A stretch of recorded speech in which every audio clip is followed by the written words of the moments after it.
us once again make clear that which most do not seem to understand.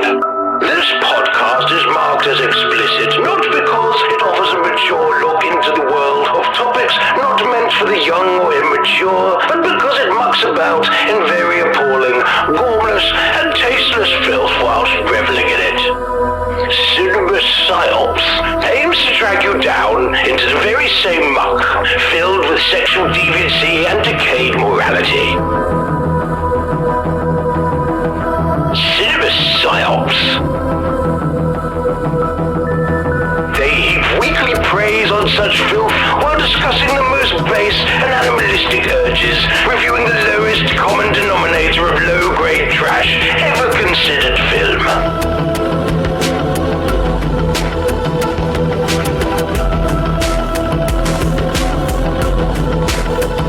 When you look at the state of the world around you and you realize how little time you have left to be happy, do you really want to waste that time you have left listening to Cinema Psyops?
Absorbed in it. It is a driving force. You have to have it. I hate it so much that I've seen it is done to the camera and personal level. And I want to see it banned. I want to see it off the face of the earth. Yeah, it's amazing, but I think parents have to really pay more attention to what these kids are listening to.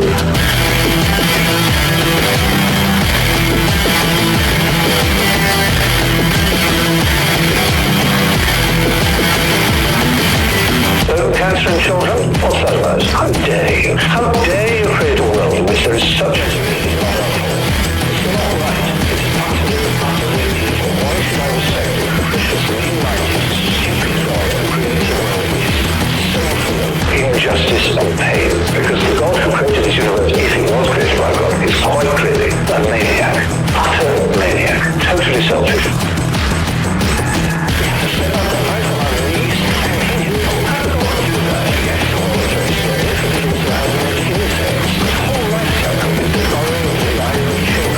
Make them blind. Why did you do that to us? Oh, how did God do that? A maniac. We could easily have made a creation which that doesn't exist. It is simply not acceptable.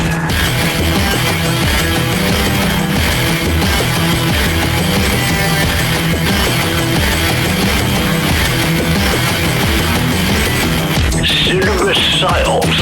I want to see it banned. I want to see it off the face of the earth.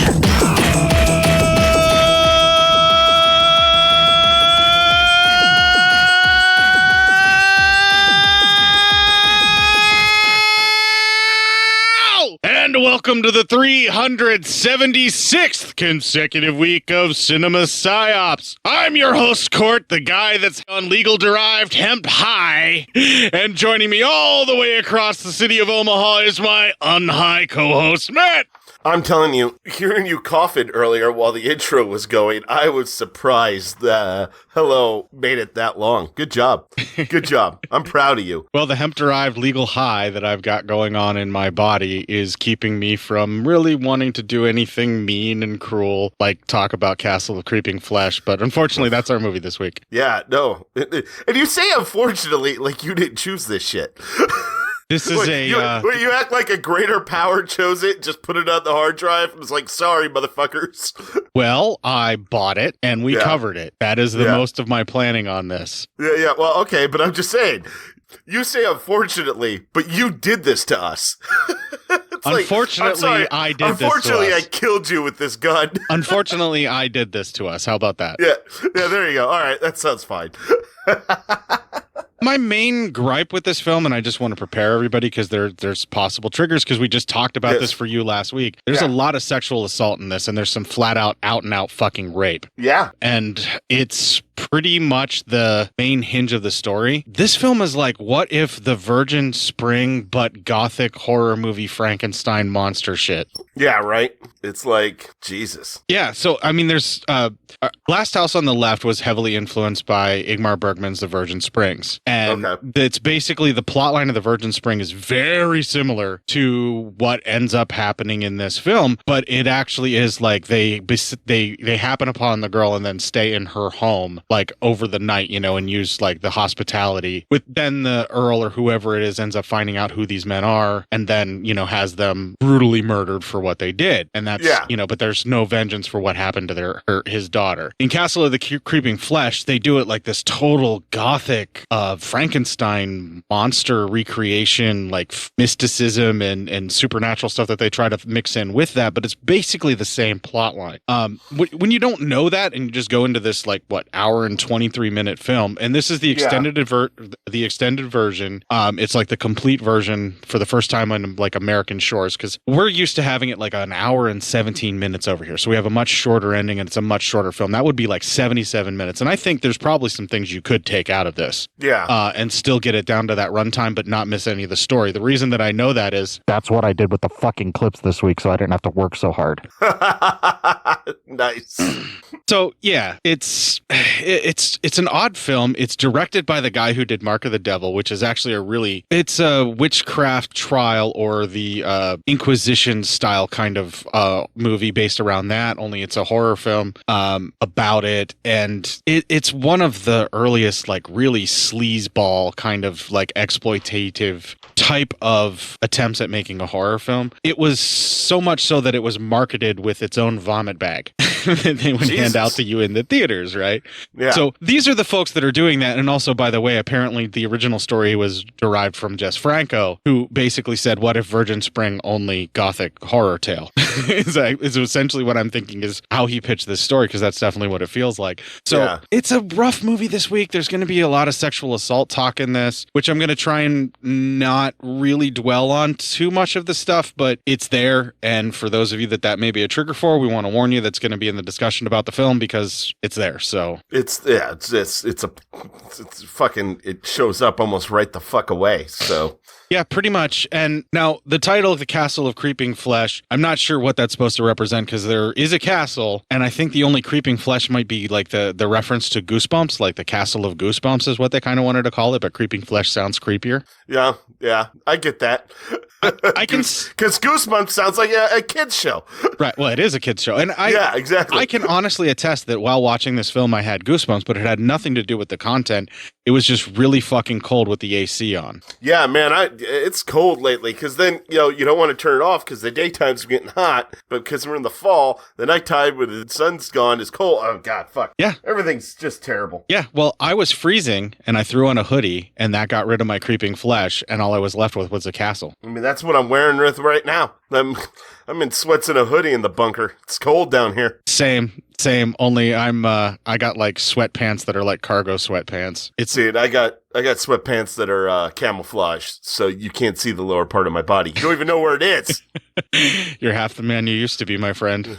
But anyway, because the title is Creeping Flesh, I decided to just grab music this week for the pirate radio edit that had the word creep in the title, was about being a creep, was about creeping around in some way, shape, or form. And it's just all creepy all over the place because we didn't really have a whole lot of creeping flesh in the movie. Yeah, no. I mean, there was people creeping on flesh in the movie. Yeah, that's the most creeping of flesh that we did see, as a matter of fact. So, yeah. Up first for the creep theme is the band The Damned with creep, and in parentheses, like they often do in country songs, You Can't Fool Me. But before that, we're going to have Kevin's intro with the Patreon giveaway, as well as the Legion Patreon ad. Hey everyone. This is Kevin. As many of you probably have heard, Bo will be heading back to school to become a teacher. Congratulations, Bo. As such, I'll be taking over the reins, managing and spreading the good word of Legion Podcast. To kickstart things off, as an added thank you for patrons, Legion plans to have Steam code giveaways for current Patreon backers.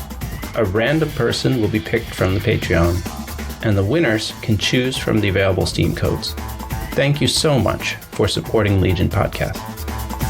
You can reach me on Twitter or the Legion Discord group. My username is @LonelyBob. See you around. This'll keep it quiet.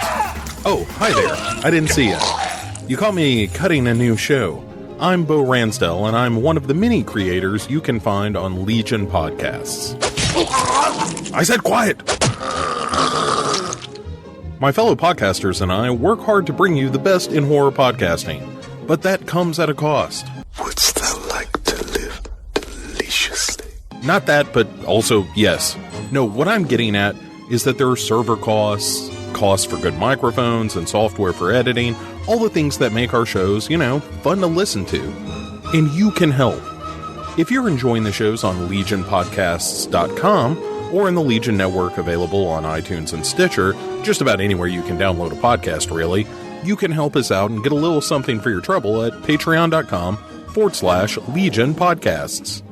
For just $2 a month, you get a pair of movie commentaries exclusive to Patreon, and for $5, you can also join us for a monthly screening of a movie. All of that available on patreon.com/Legion Podcasts. We appreciate it, and thank you for listening. Now, back to the cutting room.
All right, so that is The Damned with the song Creep, and in parentheses, like they often do with country songs, You Can't Fool Me. Okay, so let's go ahead and get talking about the Castle of Creeping Flesh, which we apparently don't want to do, but we're going to have to do anyway. We're trying not to. We're doing our best.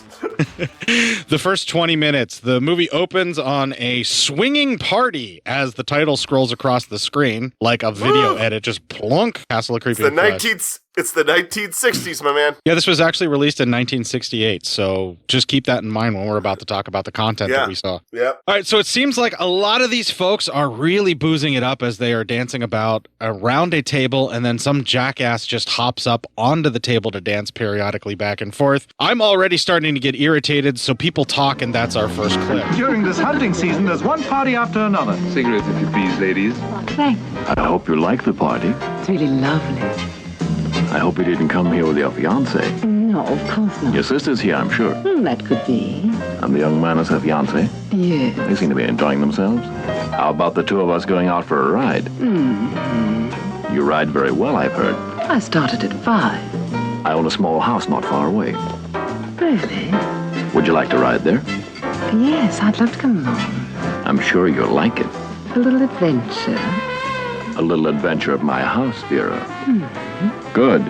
I'd suggest we lose no more time then. It lies very beautifully. It's a very romantic and dreamy spot.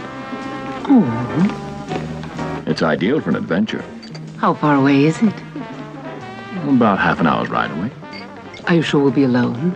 Of course. But you mustn't tell my guests. I'll prepare the horses. Okay, so this lady is clearly all ready to fucking go with this dude. Like, there is gonna be no resistance. Like, she wants to get down. I mean, and her fiance's there, but fuck that guy. Also, thank you, creepy robot man, for your creepiness.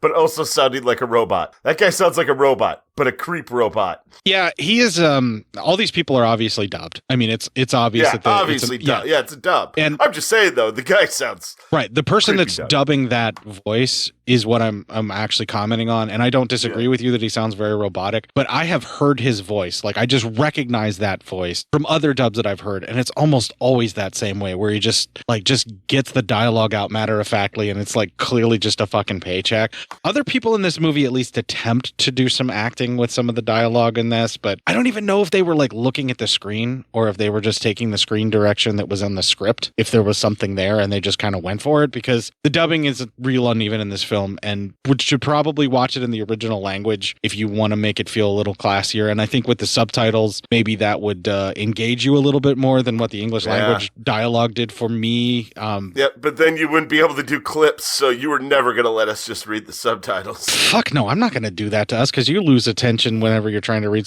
subtitles anyway.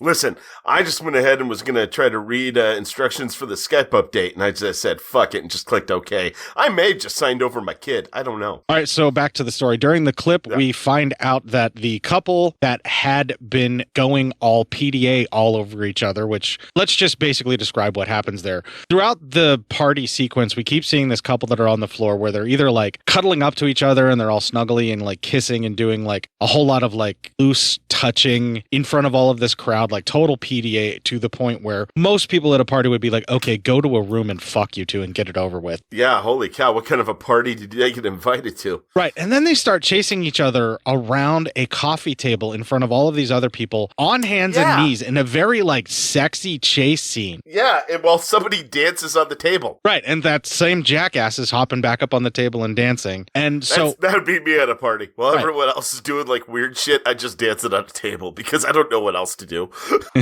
Usually you just put a lampshade on your head and stand in the corner and hope someone thinks it's funny. Typically, yeah. Well, anyway, this couple that has been doing this throughout this entire sequence, we finally find out that in the clip, the redheaded lady talks about how that's her sister and that's her fiance, and they're the ones that are here. That's what they're talking about. Yeah. This guy very clearly knows that this chick has a fiance, and he himself even has a fiance. And they both are talking about how they're glad their fiancés aren't currently here. And they're trying to make a plan to sneak away from this group and go throw down at this cottage that he's got nearby from this party that he's apparently throwing. I mean, it's some hardcore shit, but yeah, that's the gist of it right now. They are they do their own thing, I guess, out there. Right. Hey, it's a swinging 60s, man. Apparently they're sort of swingers, but it's kind of hard to tell, or maybe they're it's hard to tell, man. It's almost like they're flirting with the line. Yeah, it seems like a lot of people want to just play with the line because they're young and they want to have some fun, but like some of them clearly have a line that they won't cross. Whereas this dude that's hitting on the sister of that betrothed couple is all about like, yeah, I know you got a fiance, let's go throw down. Flip. Yeah, who cares?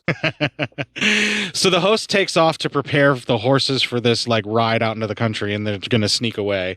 As the woman he seems to be setting up for some sexual congress sits and drinks while enjoying the party. And once again, more and more party sequence. They cut from this for some reason to a sports car careening down a country road, and then that leads into our next clip. Hello, sister darling. Are you already tired after one day's party? Are you going to bed? No. He has a beautiful country house. We'll ride there and continue the party. Marvelous. You'll come too, of course. Yes, of course. But I won't go without Roger, and Roger won't go without George. So if you want to... That's 4 of us. And now let's drink to that. Yes? Okay. Cheers. Let's go. Have you seen my fiancé? I'm afraid I haven't. Not the last half hour. Thank you. 3 days of this. Okay, so this is a plan. They're going to be partying for 3 days where they all go to sleep and then they get up and do it all again in the morning, apparently, and they just keep throwing down. God damn, that's hardcore partying right there. Even for me, 3 straight days? Nah, man, I need a nap. Okay, so what is that? Okay, so during that clip, those ladies are changing. The film is showing that up for us to enjoy, and actresses made the agreement to be naked in the film. Apparently, this is all consensual as far as I'm concerned. So this is a thank you movie while they're discussing things in topless. The first one is this is almost like the only thank you movie you're gonna get. We kind of get some other ones. You kind of get one later on. Yeah, later on, you kind of get one. But post rape sequence, any nudity feels uncomfortable regardless. We need to phrase that, for sure. So, all right, let's move on. Anyway, we have at least a thank you movie. We've had enough disclaimers, I think. Yeah, well, we could always add some more because we is woke as fuck. Yeah, we are. We is woke as fuck. All right, so we see more crazy kids getting kooky with it as they drink and party it up. This sequence goes on for fucking ever. We see some more people dressing and getting ready for the horseback ride. They're getting out of their party clothes and getting into their long boots and shit. Oh, and we also need to comment that while the sisters were dressing, the one sister that wants to throw down with the red hair throws on these thigh-high fuck me, bondage leather red boots, and they're her riding boots. And I was like, Jesus fucking Christ, what is this film trying to do with me? New kink unlocked. Oh, no, there was nothing new about that kink. I was just indulging in an existing kink I was very much aware of.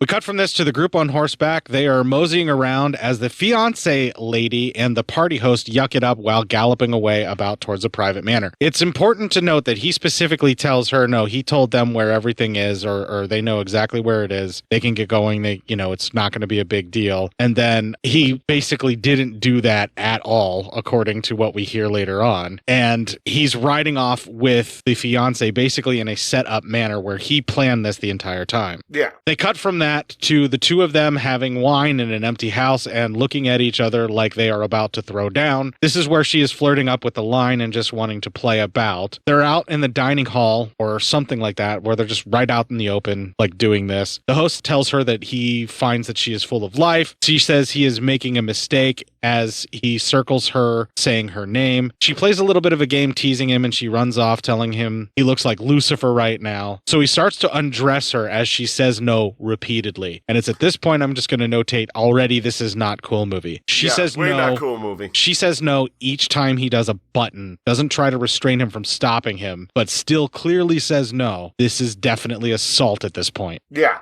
big time assault. This domineering rape scene continues as it is intercut with the others trying to arrive by horseback. She tells him he is disgusting while he is raping her and that he's a dirty swine, but he continues to rape her. They then cut back to the others that are lost on horseback trying to find the place. They cut back to the rapist demanding that Eleanor look at him. That about made me feel sick, so I don't know where that drove you. Yeah, nope, that drove me right into wanting to kick this motherfucker's dick hole. The horseback riders then stop to try to find the house, then think they have it when Eleanor asks for her clothing, once again cutting back and forth. The rapist then throws her clothes at her one at a time like a petulant child. Mm-hmm. That was pretty fucking disgusting too. Yeah, this whole scene is pretty fucking disgusting. Then she says to him, what about your fiance? Didn't you think of her before doing this? Basically trying to make her seem like a person again in his eyes. And then he fucking victim blames her, saying she should have thought about his fiance before tempting him like that. Yeah. Holy shit. Yeah. This guy's a real piece of work. Yeah, I was fucking livid at this point. I felt my blood pressure increasing to the point where I thought that if it had some kind of a temperature gauge alarm, it would be going off and I should probably take something to calm down. I mean, what a giant piece of shit. At this point, the fiance and the other horseback riders arrive and we find out that the blonde lady is in fact his fiance for sure. As they finally arrive here, she starts getting dressed and that leads to our third clip because I'm tired of writing about this fucking horrid shit. They're coming. We're here! We made it! Hello there, we found you! At last! Hi there. That was a fantastic ride. Great idea. Come on in. Thanks. Well, make yourself at home. Hello there, Brock. Where are you? Could I have a drink? My body craves alcohol. Hello, Eleanor. Hey, I have an idea. Let's have another party. You can bet on it. Party it up. Great faces. Hey, what's that? The coat of arms of a very old family. Old aristocracy. They still live around here, about an hour's ride away. It does not belong to them anymore. They gave it up a long time ago. And now they live alone in their castle, completely cut off from the rest of the world. Unfriendly people, secretive, and unsociable. Unsociable? Oh, good. We'll go and pay them a little visit, shall we? No. No one has ever been in the grounds of the Earl of Saxon. Come on, let's have a drink. I won't pay any visits anymore. I'm too exhausted by the ride. I'm not. I love to ride. I love it when the earth is whipped and everything revels around. So you rather like the idea of things being whipped, do you? My father told me how for days in Russia they used to ride out in the fall. Sometimes they did not come back for weeks. I can still hear the wild sound of the Cossacks. Were you ever there? Unfortunately not, but it must have been wonderful, with never-ending festivities. Can't you see it all? The officers arriving in their troikas and wearing those lovely costumes and courting the women. Ah, we're living in the wrong epoch. Yay! Yay! Yay! Helena? Yay! Yay! Yay! Yay! They had wild, never-ending festivities. Am I right or not, Elena? Yay! Yes. Champagne! Don't listen to her. She's dreaming. She's crazy. You're right, darling. It was a wonderful life that I never lived. You're dreaming. And you are a dream. I'm not. Sometimes I have a feeling I've experienced it all. You seem to be very much at home in your dream world. Yes, I love old fairy tales. Oh, you love old fairy tales? I can tell you one that happened right here. Just a few days ago, in the forest, a young girl was attacked, the daughter of the Earl of Saxon. He was so furious that he set a bear free. And that bear is now roaming around the forest, wild. Where did you pick up that story, dear? Story? George told me about it. He got it from the keeper. There are certainly a lot of strange things happening here. Wild bears, furious earls, and a girl who's been raped. Nobody said she'd been raped. Go on with your story. I can imagine what happened. They say she's very beautiful. She lives all alone with her father in that mysterious castle. You shouldn't have read so many books, Marion. You don't have any imagination. Just think of it. A wild bear, rambling and prowling. How romantic, a real wild bear. Nonsense. If you mean the one that belongs to the Earl of Saxon, I assure you, he's not dangerous at all. Besides, there haven't been any wild bears in this country for ages now. The poor girl. Maybe she enjoyed it. Roger. Wow. I don't think it's such a particularly enjoyable experience to come upon a monster. Don't be silly. It's a nice circus bear, a harmless animal. I wonder. I've heard about animals who lived among men and come to know them really well. They're often more dangerous than the wild ones. I remember having read about a gorilla who lived for 10 uneventful years in a zoo, happy and content. And then one day, without any apparent reason, he tore his guardian to pieces and killed 5 others. Maybe he'd had it on his mind all the time. And finally decided to do it. All right. That's enough. The way you talk, you're becoming animals yourselves, aren't they? Elena? Elena? Elena. Where is she? Hey! Elena! What in hell has got into her? You've driven her half crazy with that bear. We must catch her before dawn. That's just what we needed. What are we going to do about it? You stay here. George, look after your sister. Yes, I will. There isn't much we can do. Don't worry, we'll find her. Roger. I want to ride with you. Come, Marion. No, you stay here. Let's go inside. Won't be easy to find her here. Don't worry. I know my way around here very well. All right, so that story obviously was driving the most recently sexually assaulted Eleanor a little bit insane for obvious reasons. So she just had to get away and take off. And then also, this is pretty much a normal reaction to want to escape without even really telling anybody what happened. I mean, it's at least realistic in the way that it portrays things, and it doesn't try to make this sexual assault seem like something that she ended up, being okay with and enjoying. enjoyed. Like, it's not like a quote-unquote seduction like they tried to show with James Bond doing all the time, which is still fucking rape. Yeah. Yeah, the old James Bond doesn't really age well. Not at all. All right, so as this clip ends, you hear the rapist and the victim's fiance go looking for her, and that ends the very first 20 minutes where Eleanor runs off. Yeah. So, I mean, this movie's already real rapey and real just kind of gross.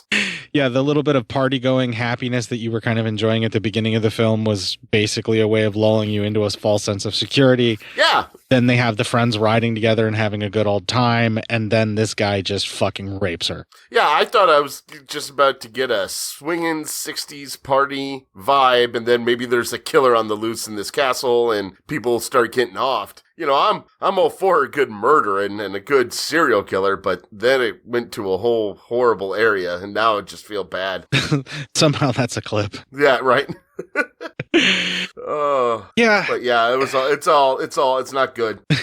Yeah, it's real slow and plotting in the way that it gets to these kinds of scenes, but when it does get to this stuff, it tries to get as exploitative and hard-edged as possible with it, and then it pulls back and goes and does the reality of everything that happens at the party and the way they're talking about some other things and how Eleanor just can't quite get over how they're conversing about this thing, and basically she can't come forward because they're all having a good swinging time, and like it's just too much for her, so she just flees. That's kind of the most realistic thing that they could have done for a response, I think. And also back in these times is when, you know, people didn't exactly believe women. I mean, I say back in those times, they don't really do it much now either. Yeah, as if times have changed and things have improved for females in this world. No, not at all. I mean, no, it hasn't. But so anyway, but yeah, unfortunately, people do not believe women when they tell them, especially when everyone's supposed to be like, oh no, he's the cool dude. He's fine. He's our friend. Jackass. Yeah. All right. So back to the movie. It seems that Eleanor has taken off to the property of the Earl of Saxon, or so the men think, because they stop for a moment and then they just kind of like are looking around and then the guy states it. But the film doesn't let you really kind of absorb what the fuck is going on, because it cuts from this to a makeshift lab at a castle where a doctor who looks dead himself arrives to declare a woman dead. I'm like, who are you talking about being dead, you walking corpse? Jesus Christ. Then we see what appears to be Eleanor being dragged up the stairs to the castle by a big dude as the crew is all assembled and head to the Earl of Saxon's castle. That leads to our next clip. All right, do as you please. It'll be night soon, and all we found is a hat. That's the castle over there. Let's go and ask. I told you the Earl hates intruders. Why do you object so strongly to our coming here? The Earl of Saxon is a strange person. Hey, who are you? Who's that? Keep quiet. What are you doing here? We've lost our way. We're looking for a young lady whose horse ran away. Lady is in castle. Horse is in stable. Eleanor, is she all right? I do not know. Ask Earl. He bring her away. Who are you? I am Alekos. I am servant of Earl. Are you alone? Yes. Come with me. Huh. Is everyone around here so friendly? I warned you. The Earl of Saxon is a very strange man, very mysterious man. What you say about Earl? I did not say anything. Better you say nothing about Earl, understand? Now come. This is the Earl of Saxon's castle. Earl not like visitors, but horses need warm stable. Hey, that's the first time you've shown us the nice part of your character. But horses need warm stable. Come. It looks as though we've been awaited. Maybe there's another party going on. Quiet, please. The Earl. The Earl of Saxon. Welcome. Who are you? I'm Vera Legrand, Eleanor's sister. The sister of the girl you've been kind enough to take care of. Baron, Brack. I thought so. You live in the neighborhood, don't you? Where's my sister? Upstairs. She's asleep. May I see her, please? Certainly. If you will kindly follow me. Would you like to see her too? Yes. No. It might be better if her fiancé, Roger de la Valliere, went along. How do you do? As you wish. You are my guests. Everything I own is yours. This is everything I still own. However, I would like you to observe the rules of this house. Alekos will see to it. Follow me. Are you expecting other guests? No. Baron, please, come now. Baron looked at picture of daughter of Earl. You know her? I don't know who you're talking about. About girl who was attacked in forest 3 days ago by man. At the very end of the clip, the servant of Saxon very sharply asks about the Earl's daughter and if the Baron recognizes her. My homie, he kind of looks like that good character from Game of Thrones who hangs out with Jon Snow all the time in the end. The older guy. He's got the bald, same beard. I was like, God damn, it looks just like him. Are you talking about the Onion Knight? Yeah. Okay, maybe kind of a little bit in that they're both old with a beard. I mean, but no, they got the same eyes, dead eyes, shit like that. Come on. Those eyes are blackish eyes. Clearly, we don't want to fucking talk about this, We Jesus. so do not want to, because I know what's coming up, so I'm trying not to. All right, at the very end of the clip, the servant of Saxon very sharply asks about the Earl's daughter and if the Baron recognizes her because he had a look at the photo with a bit of apprehension. We kind of know what's going on when they basically said the Earl's daughter had been raped as well as what happened to Eleanor. We already know the Baron did it. Let's not even fucking talk about that. Yeah, right. Yeah. It's there. The Earl states he sedated poor Eleanor as she was found by his servant running through the forest screaming and therefore must have been in some form of shock. Understandably so, considering what happened to her and the conversation that happened immediately following that. They cut from this to the Baron is pining over the photo of the Earl's daughter, stating her name as though he has pined for her this entire time still. This raises suspicion with the Earl, and the Baron is dressed all frilly, but states that this is the rules of the house. Oh, wait, that's dialogue, so it's also our next clip. Baron, you should see yourself. I'm observing the rules of this house. I want to know what this costume represents. Alekos. Death. Baron, you have death looking down on you. What kind of costume have you brought for me? You as king. Thanks. He who kissed sleeping princess. You queen. Young queen. Beautiful queen. Wicked queen. You love and you kill, yes. Well, death, king, queen, only the prince and princess are missing. What a pity we haven't brought Marion and George along. Oh, is that you?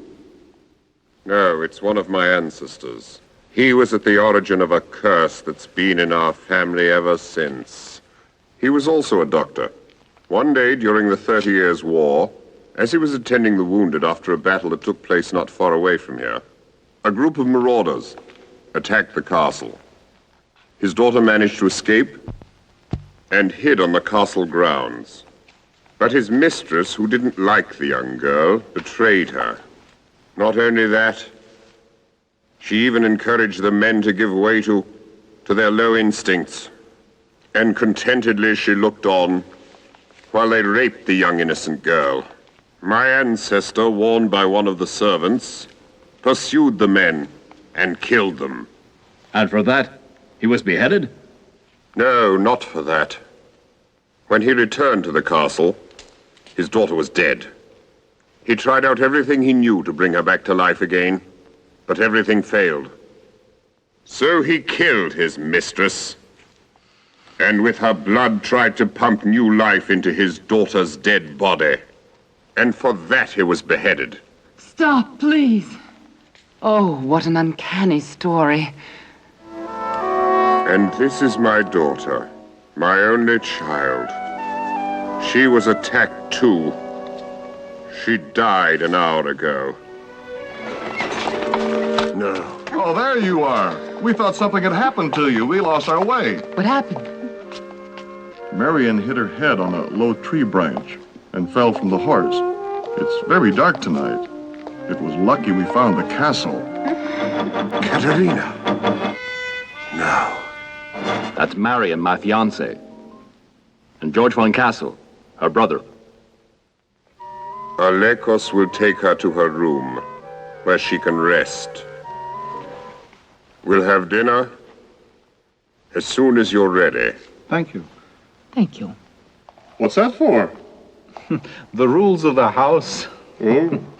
Okay, well, that was dialogue. It really didn't tell us much of anything other than the story that we had kind of already heard about the tale that took place. But turns out that the tale that took place also had not just been something that just recently happened, but this particular Earl of Saxon in his family history has also had basically his grandmother assaulted to death, or would have been a grandmother assaulted to death, and then somehow the Saxon line continues to where this story can be told. There could be other children. Yes. Well, the young woman is put to bed by the servant, and the Earl has a conversation with the death-looking doctor about if they should or should not try something now that all the people who are doppelgangers have been brought into the castle. Which, by the way, all these people look exactly like the paintings of the story that took place in the past. Almost as if all of these spirits are doomed to repeat these same actions over and over again. Yeah, it's a little weird, isn't it? They cut from this to a dinner scene where the Baron lusts after the evil Queen Redhead lady.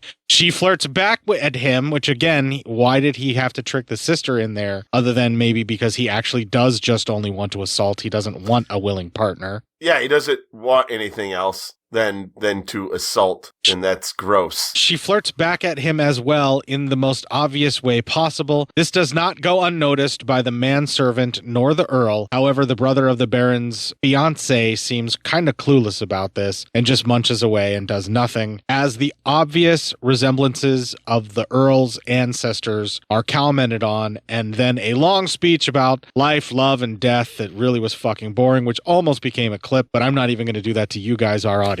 Yeah, that would have been so. You know what? That is funny. I legit thought that you're gonna make that a clip. I'm like, God, that's something that he would torture us with. And no, I was wrong. You're in a very benevolent mood today. It was at this point that I write in my notes, well, we're all just gonna sit here and have to wonder when the flesh will start creeping in this castle. Yeah, because it hasn't started yet. It's kind of pissing me off. The crew is told that the Earl's servant will show all of them to their rooms as he stops to pluck the memorial rose from the table that is meant to represent his daughter, I guess? Probably, or somebody. The servant shows the group to their rooms as we get what looks like actual surgery footage. The servant stops. Yeah, right? That was... No, that was actual surgery footage, yeah. Okay, that's what I thought. When that first popped up, I go, I think they're just putting in actual surgery footage. Footage. The servant then stops leading them to their rooms because they ask after the sound of a woman being assaulted on a loop, and there is some kind of a replica display of the ancient rape that was done up with mannequins and an audio loop. I shit you not, it's as if it's like a tourist attraction that no one ever comes to see in this castle. I was like, oh, what the fuck is this about? The tale is driven home once again as the servant laughs, retelling it to make the guests as uncomfortable as possible before then leading them away. Why the fuck is that even there? Like, nobody... Like, it's clearly like the Earl's family is just reliving this moment over and over again. They're just doomed to have this where they can't stop, like, for even a moment thinking about it because the loop doesn't even shut off in their own home. No one else comes to see this. There's no reason for that. No, I mean, they're making it like it's a huge tourist attraction or some shit. Yeah, that's what it looks like. Horrible. It looks like a wax museum in the middle of it that's a memorial to it that no one will ever be allowed to forget in the Earl's house. That must be one of the house rules, I guess. Jesus Christ. But it is creepy. Anyway, he leads them away from this uncomfortable situation with that just to sit in our minds. And that takes us to pretty much the halfway point of the movie, because that is the end of the second 20 minutes. And we kind of already talked about it. Yeah. So there you go, man. We've kind of let everybody know what's happening here and what they're into. So, or what they're in for, I guess. Better way to put that. Yeah, that recreation wax museum thing is really fucking weird. Like, yeah, it's probably the most unsettling and kind of horror moment that makes it feel somewhat off and like makes you kind of question the nature of the reality you're seeing, you know, a little bit. Like this is the first thing that felt unreal and ethereal and supernatural in such a way. even though that they were hinting at all these people looking the same, you know, like it feels like they're toying with supernatural stuff, but they want to have it both ways, where this is all really taking place. This is all really happening in the modern era. And it's just a coincidence that they all look the same. But then again, maybe it isn't, you know, like they never really fully commit either way. Yeah. Yeah, this is true. And you're just sitting there and you're like, what the fuck is going on around here? Well, I'm about to tell you. It's trippy as fuck. Well, it's on brand for the 60s. Well, I'm about to tell you what actually is going on here. The next 20 starts with the crew being still led to their rooms, and more way too real surgery footage cuts back and forth between this with them coming in. I think that was just to try and make it like shocking and grotesque and just basically getting people to talk about the horrific things that you see on a very low budget by reusing stock footage. I think so. Yeah, I agree with that. Each person is given an individual room in the creepiest way possible by the servant. It is. Yeah, each one of the rooms can, it's, yikes. Well, he just is like, you, a better word. Here, you, yeah, there, here. Yeah, ladies, here, men, there. Now get in there. Everywhere. Put your left foot in. Now take it out. Now put your right foot in. Shake it all about. Each person is given an individual room. The Baron refuses to stay as he will ride back and get a car. He freaks the fuck out the minute he's led to a room. Like something happens where he knows that he's got to get the fuck out of here. And we all know why. We all know why he's having a freak out. Yes. He's like, I need to get that automobile. He's like, look, I've seen the Virgin Spring. I know what's going to happen if I sleep here tonight. Yeah, right. The others enter their rooms as the movie follows the Evil Queen lookalike, and we get a long look at the bed chambers in all of its ancient glory, which there is some really cool scenery in the castle and everything, and that makes it worth seeing the highest resolution possible with this version, but that they definitely linger on that stuff, and it goes for a very long time. Like you get to see almost every nook and cranny of that room with that camera move. Yeah, you really do. It's it takes a while. They really take their time with some of these shots, really padding out shit. The two remaining men decide that they are going to have a smoke, and the Baron is taunted about the bear in the forest by the servant as he rides off. There is more surgery footage of an organ being prodded at, which I believe is a heart. I'm not 100% sure. Then it cuts back to the two smokers chatting it up. Thank fuck that's dialogue and our next clip. What do you think of the Baron running away like that? He escaped. Didn't you realize he was afraid? Some people don't like to have anything to do with death. Oh, by the way, tell me, isn't he a little bit too old for your sister? But she's in love with him. After all, I'm not going to marry her. Don't you get married in the morning. She's attracted by his personality. Unfortunately, our father died very early, and Brack was able to give her the kind of life she had been used to. Possibly he's intrigued by the fact that she's still a virgin. I'm sure he hasn't had a virgin for a long while. Maybe never before. You'd better watch your words, Monsieur de la Valliere. You don't like to hear the truth. But haven't you noticed Brack's interest in Vera? Yes. But I thought the whole thing was just a game. After all, he did ride away with Elena, which is your concern. Oh, you're right. We were fooling around, drinking too much. And we finally lost our way. One shouldn't care too much about little things like that. Forget it. But now when I come to think about it, they didn't tell us the way. They just rode away. Maybe he wanted to be alone with Elena at his cottage. Damned nonsense. Just a lot of blah, blah, blah. That talk of the servants in the castle, those things get on my nerves. Good night. Who's there? Oh, Roger. Is everything all right? No, I'm so afraid. Why? There's no reason. Ever since I heard that story, I go on imagining that the Earl of Saxon is going insane, sitting by his daughter, staring at that poor, dead girl. Roger, it gives me the creeps. I'm so afraid. Can't you stay here with me? No, I'm sorry, baby. I'll stay with Elena. If you need me, call me. I'm next door. Good night. And with this, the evil queen woman then strips down again after her sexual advances are turned down by her sister's fiance. This is kind of a thank you movie, or it could be. I'm not going to really get on your case if the sequence where she's rolling around naked in her own room of her own volition, That's a thank you. You can definitely thank the movie for that. I would have no issue with anybody doing that. They cut away from this to show the servant talking to the Earl about the plan to kidnap the blonde that looks like his daughter, and we see some more actual footage of surgery. The servant collects the injured blonde girl. The evil queen briefly wakes up for another topless peek for a thank you movie. Then we have a montage of the evil queen unable to sleep, more surgery, and then the servant carrying the blonde lady down the stairs. Then we have some more surgery footage that appears to be of a beating heart. Then we see the evil queen tries to drift away to sleep, only to have the chandelier bug her, I guess, or something. I really can't tell. We then have a montage of the entire night's events, once again cross-fading to drive the whole doppelganger thing home, as well as a sort of flashback where all the men from the party that are now here at this locale are the ones committing the actual rape in the past in their actual corresponding costumes from the past. And that leads into a dream sequence of the actual rape, because that is the kind of fucking thing this fucking movie does, apparently. Yeah, that's what happened.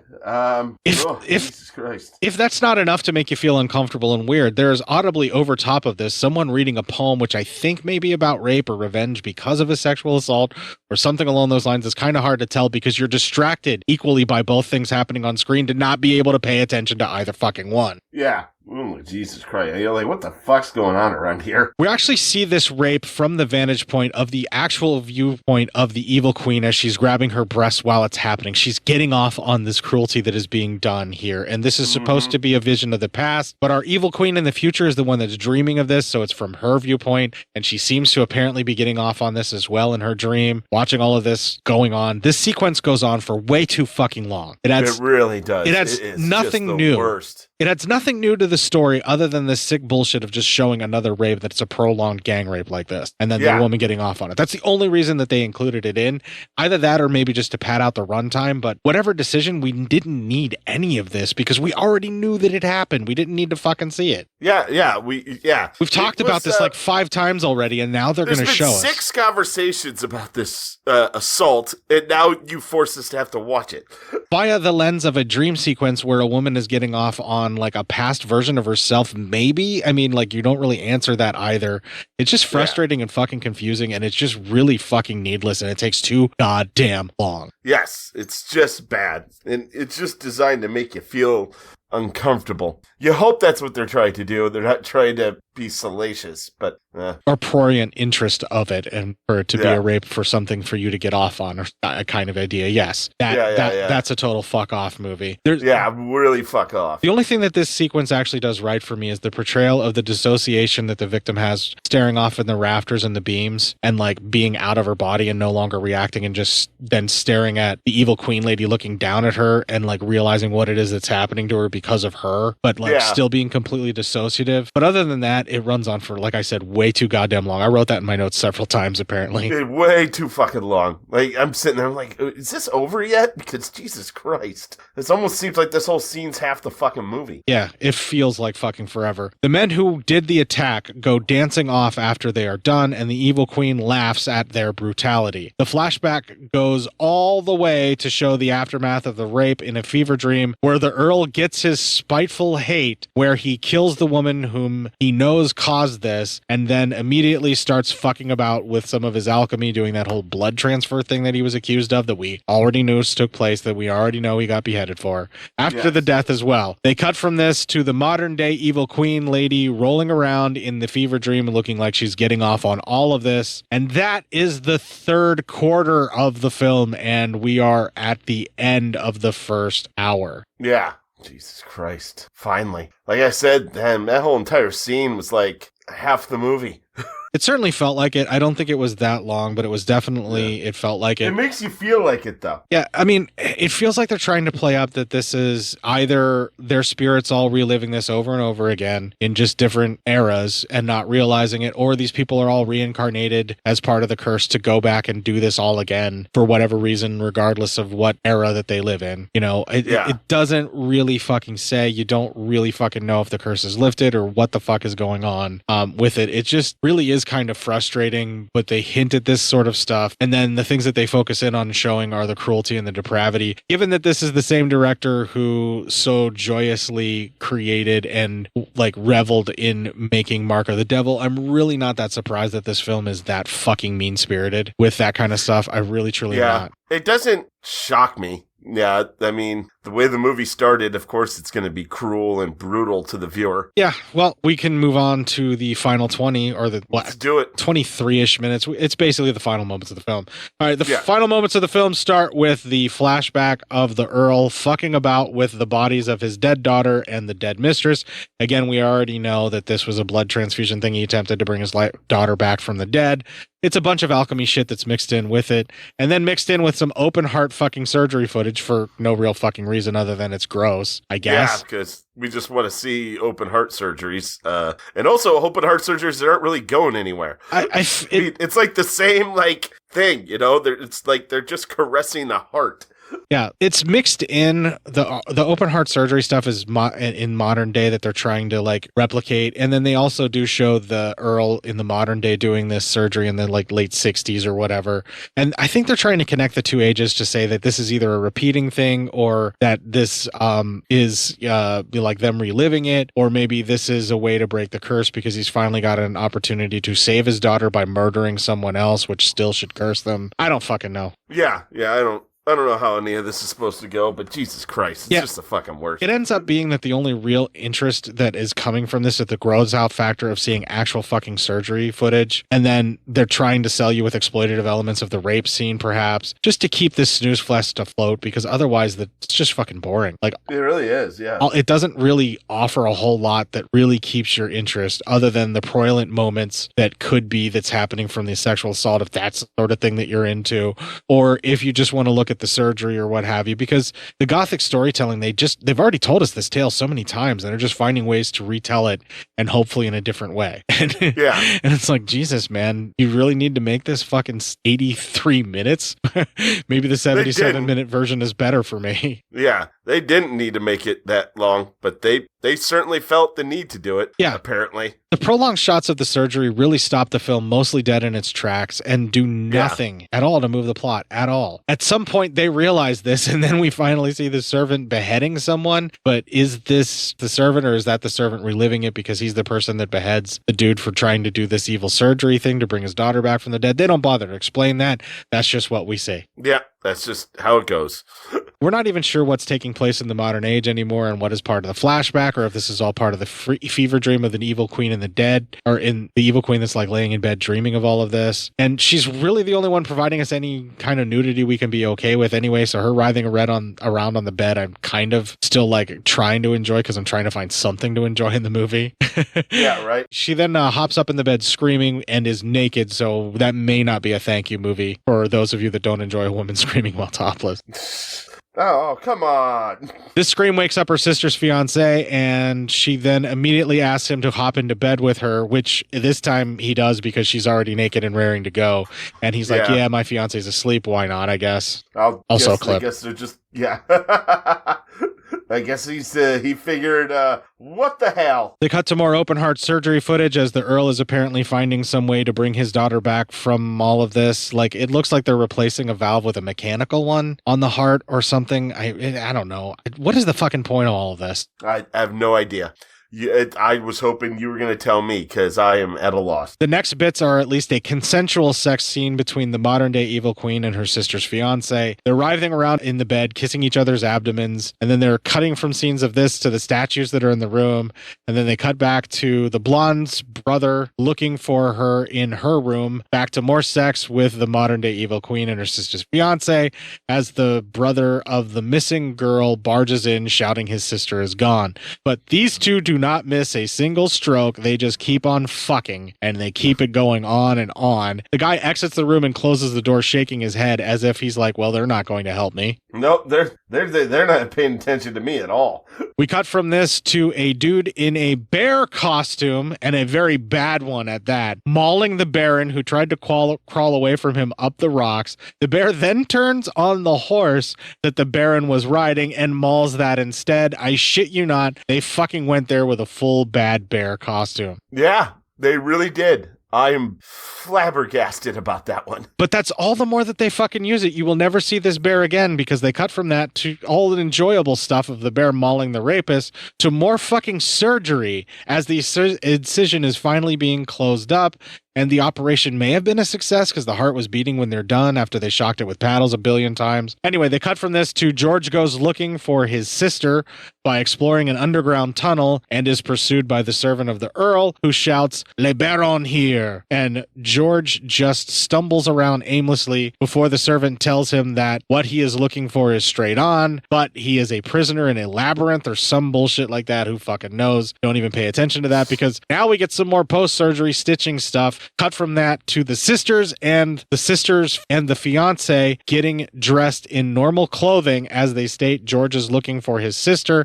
And we are then back to George just mucking about in the tunnels while the servant grumbles, walking away from him and up an incline. The Baron makes it back in. Jesus Christ, I'm sick of fucking writing about this. So that is our final clip. Open the door! I'm coming. Wait. Who is knocking? It's Brack. What is the matter? The bear. Yes, bear. There, Baron. Well, Baron, the bear grabbed you properly. Look, the Baron has come back after all.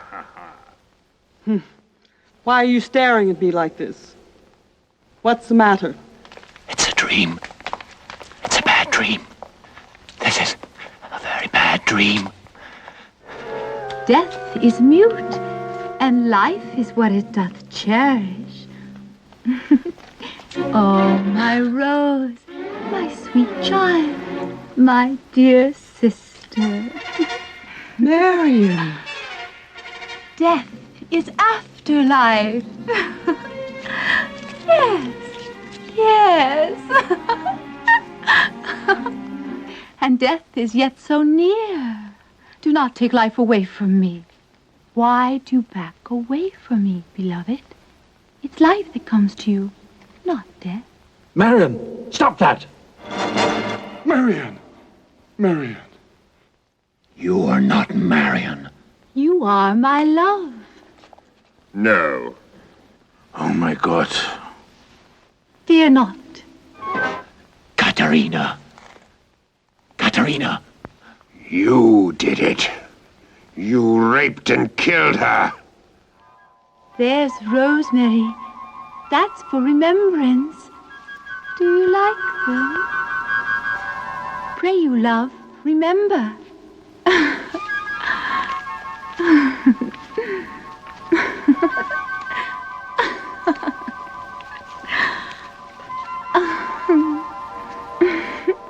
And there are pansies.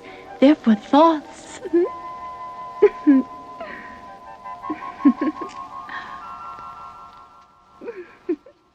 There's fennel for you and columbine.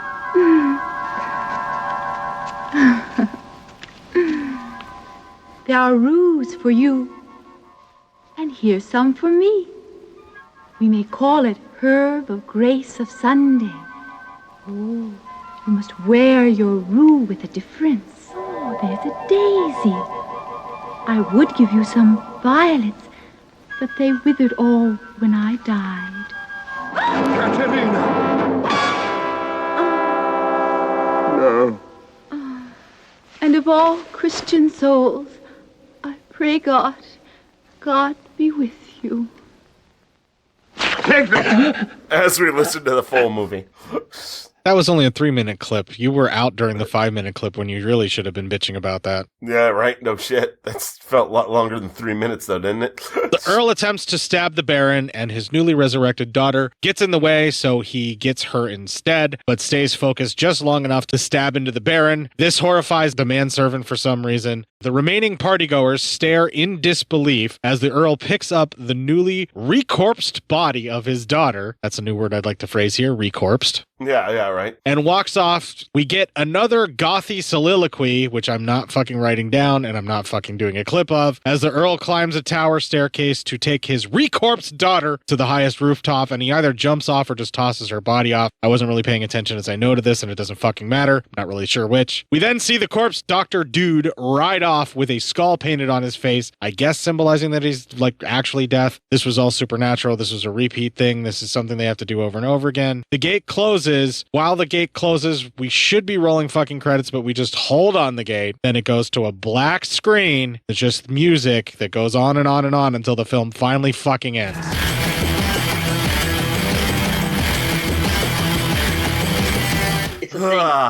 It's a thing. Yeah, that movie was a thing. Disappointing.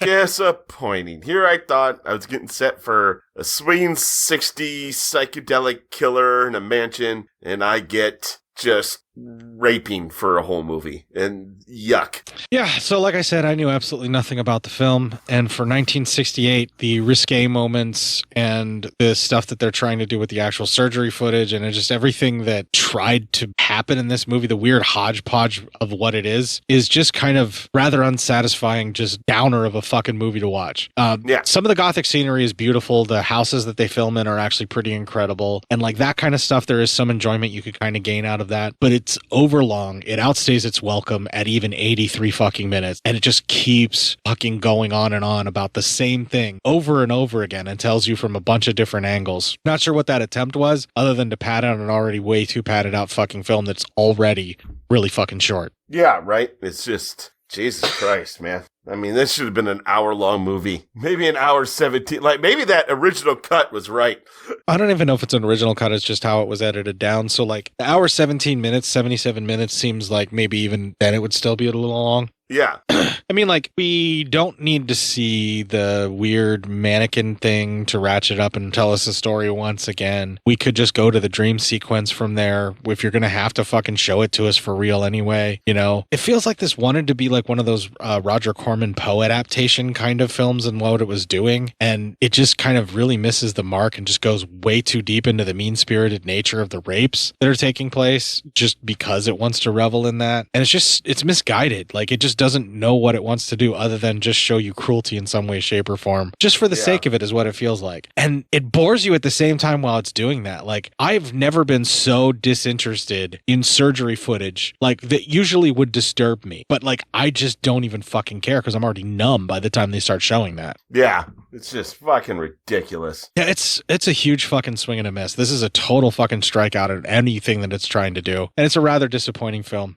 The only reason I'm keeping it is because of that fucking bear attack. That was the best part of it. Yeah, I mean, that bear attack's the shit, man. Listen, I don't care how bad it is. Yeah, that is good stuff. Couldn't we have been cutting away from that to footage of, like, actual bears instead of surgery and then, like, prolong the bear attack even more, even though it's obviously not working? No, keep the bear. No actual bears. All bad bear suits. That's all. I mean, that's all I want.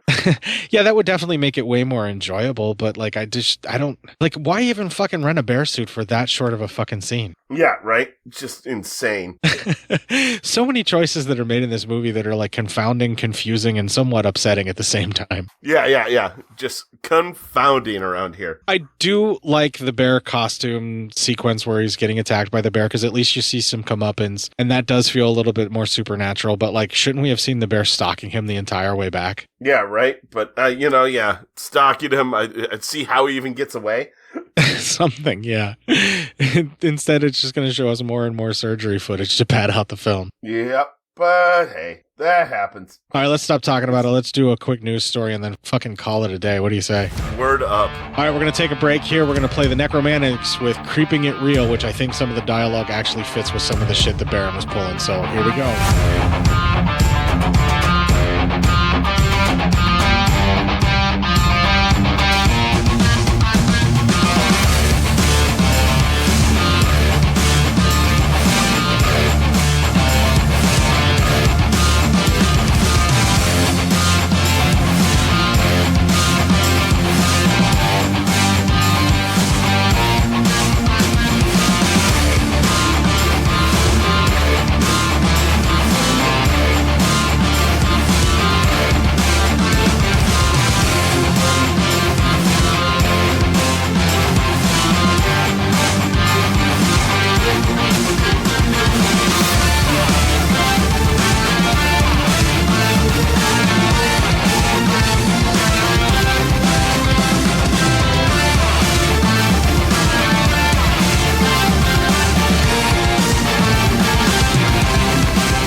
was way too accurate in its portrayal of the type of creeping creeps that we actually did get in this fucking movie, and I'm wanting that to stop right now.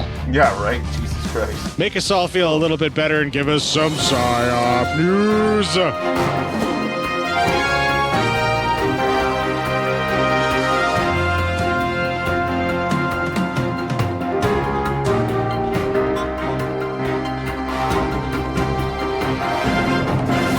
Comes from our main man, Robert. Our main man, Robert, in the field. He must have an incredibly long penis. That's why he's the main man, Robert. All right, Daily Mail. Send for a sexorcist. Texas landlady owns ex-brothel that's haunted by horny ghosts. Ooh, is that me getting a metal rod shoved up my rectum? Says spooked leered at her as she showered, with spirits also heard moaning, "Oh, baby, yeah." Hey, fuckers, religion's bullshit. God's not real. So we're going to be pushing the Christian agenda right down your fucking throat. Yeah, pretty much. Pray to God. That's what assholes do. That's also true. If you pray, you're an asshole. So anyway, a Texas landlady claims that property she owns is unrentable because it is haunted by leering sex-crazed ghosts. Come into me! Linda Hill from Gainesville believes the shabby property known as Hill House Manor was a brothel during the 19th century and that the spirits of hookers in John's past still occupy its walls. So, I mean, there you go. They sex with a dead thing. Wait, that's it? That's the whole of the news? No. I'm just, you kept going there. Oh, he's looking for Wang. Go ahead.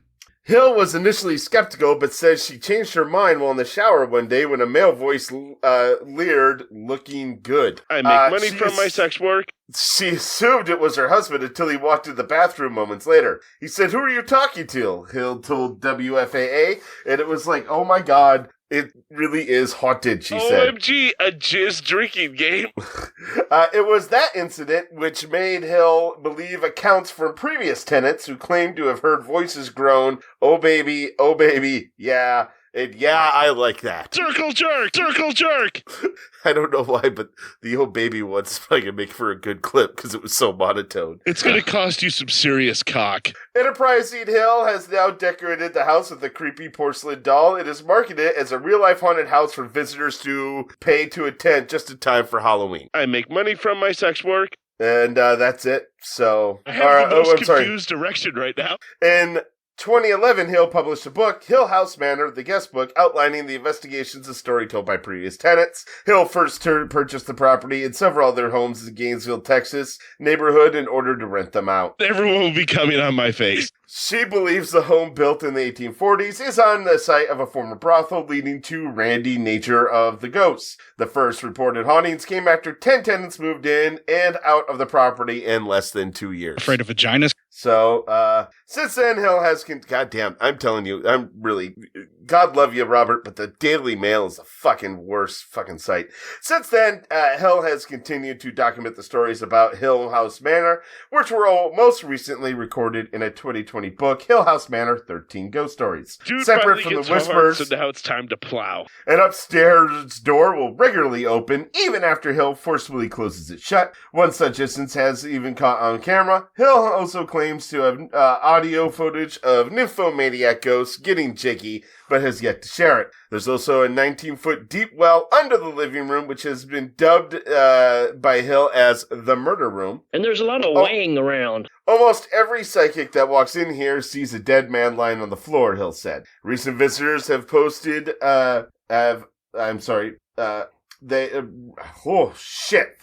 Recent visitors said the well to be a spiritual portal, leading to increased hauntings in the room and the room adjacent to it as well. So that or they just had a bukkake mouth part. They could have done that as well. My cum has a cure for cancer. That'd be something. But yeah, maybe when you're buying a house, do some research. See if it's an old brothel. You could have a randy ghost or two. Everyone will be coming on my face. That or they just had a bukkake mouth part.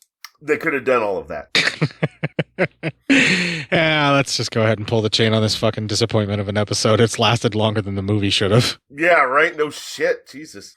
And with that, we're going to play the Ending Legion promo, and we're going to come back with the Fratellis and Creeping Up the Back Stairs. If you enjoyed this show, then make sure you check out the other great shows on the Legion Podcast Network, like Cinema Psyops, Cinema Beef, Devour the Podcast, Duncan and Bo Come Correct, Exploding Heads Horror Movie Podcast, Friday the 13th, Get Slayed, The Hellming Power Hour, Hello, This is the Doom Show, Hero Hero Go Show, Kill the Cast, Underwater Kaiju from Outer Space, Jerry Hates Action, Legion After Dark, Mental Health, Obsessive Cinema, Discourse, Pick Six Movies, the podcast by the Cemetery, the podcast on Haunted Hill, the Psychosemantic Podcast, Rick Radio, House of Wax, Dude Looks Like the 80s, Rabbit and Red Radio, the Shadecast, Short Bus Cinema, 2 Drink Minimum Commentaries, the VD Clinic, Who Will Survive Horror Podcast, and Witch vs. the Doomsday Clock. With such a wide spread of shows, there is guaranteed to be a niche for you to fall in love with. Horror, politics, movies, books, sex, music, commentaries, health, video games, kaiju, action, news, comedy, and opinions that would most likely get you killed in some parts of the world. We are proud to bring you some of the best podcasting in the world. Check us out at www.legionpodcast.com, iTunes, Spotify, Stitcher, YouTube, and any other dark corner of the internet where podcasts can be found.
So that was the Fratellis with Creeping Up the Back Stairs, talking about a whole bunch of creeping around and doing a bunch of nasty stuff, weren't they?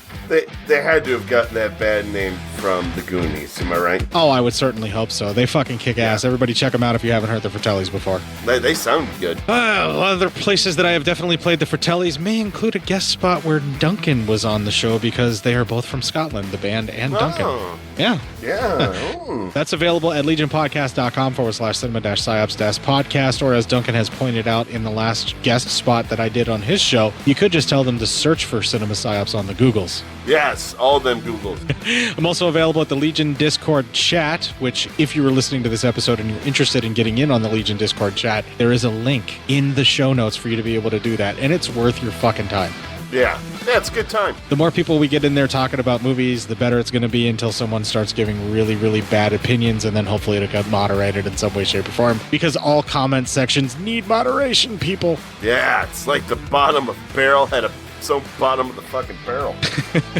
Speaking of the bottom of the barrel, when it comes to memes, the bottom of the barrel is available to you at cinema_psyops on Instagram. Yeah, why not? Which is then immediately shared to the Facebook page of Cinema Psyops and then into the Facebook group of Cinema Psyops after it's then shared on my main feed line of Court Psyops. All available on Facebook group, all aptly named for what the fuck or who the fuck it is. Yeah, who gives a shit? Who gives a shit? Who gives a fuck? If you give a fuck or you give a shit, you can email feedback to Court, cinemapsyopscourt@gmail.com, and tell them that you both give a fuck and give a shit. Yeah, should be a good time for everyone. Everyone should give a fuck and everyone should give a shit, because that's the way to make the world go. While you're out there saying, oh fuck, holy shit, I don't give a fuck about shit and I don't give a shit about a fuck, kick the fuck out of this week and make it your bitch.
Can you hear me? Yep, I can hear you. All right. Can you hear me? Yep. Start rolling on your side. Give me 1 second here. I want to make sure of one thing before I don't want something to get messed up here. Oh, okay. All right, good. And I am rolling on my side. 1, 2, 3.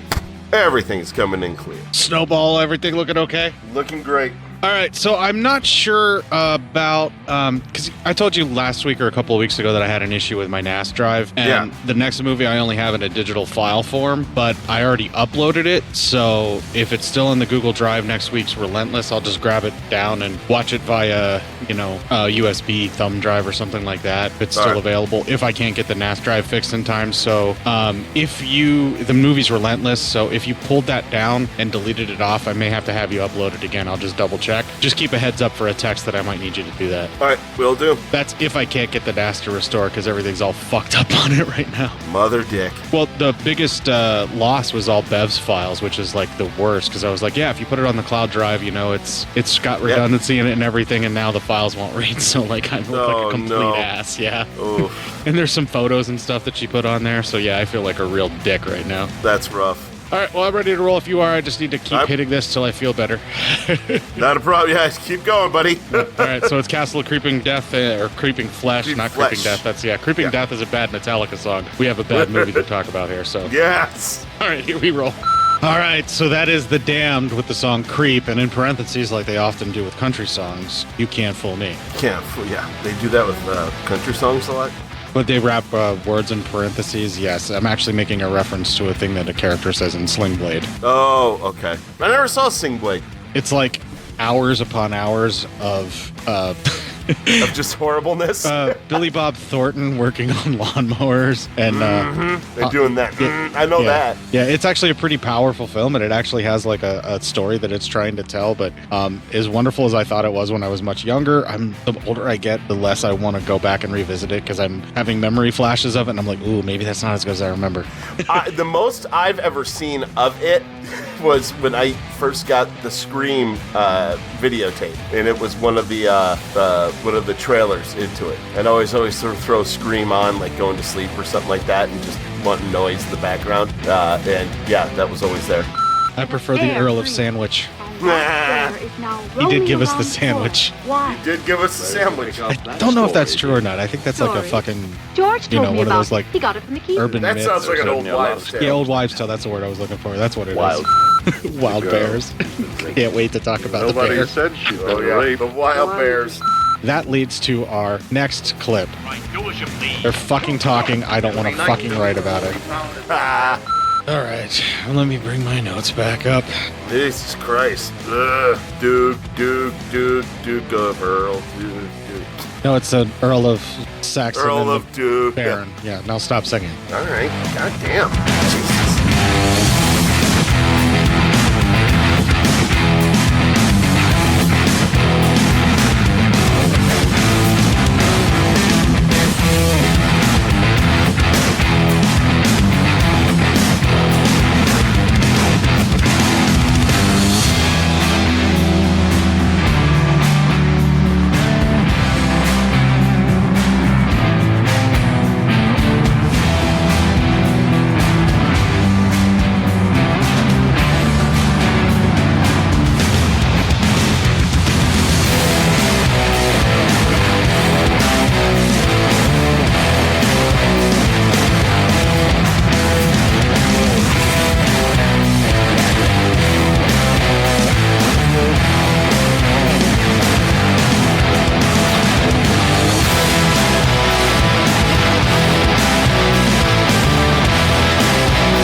While you're out there saying, oh fuck, holy shit, I don't give a fuck about shit, and I don't give a shit about a fuck, kick the fuck out of this week and make it your bitch.